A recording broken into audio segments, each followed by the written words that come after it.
Now, ahead of Children in Need Night on Friday, all this week we're hearing how the money you raise goes to charities which help children right across the capital. Tonight, the story of William, who was helped by the charity Freedom from Torture, which supports people fleeing war-torn, violent countries. William now lives in London, but when he was 17, he and his family were arrested and tortured by authorities in the Democratic Republic of Congo in Central Africa. These are his words, but spoken by an actor to protect his identity. When we got there, we were allowed to stay in a small dark cell. All four of us, and we stayed there overnight. And in the morning, the nightmares began. I was terrified at that moment. I was scared. The torture physically was to my mum, but mentally, it was to all of us. One of the nights there was the most horrific things we've ever seen.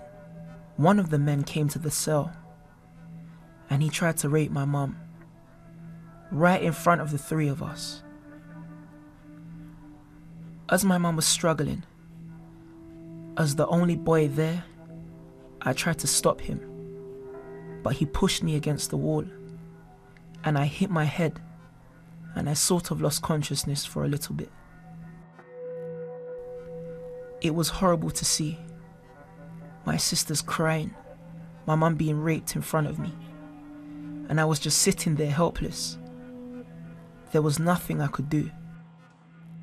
After another 3 days at that horrible place, one of my mum's cousins found out what was happening to us, and he managed to get some money to bribe some people, and we were able to be released.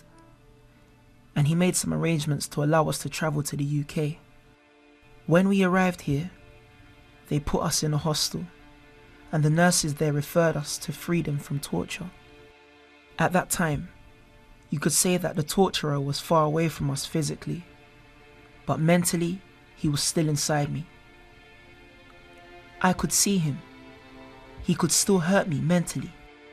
So coming here to Freedom from Torture has helped me defeat someone I couldn't defeat on my own.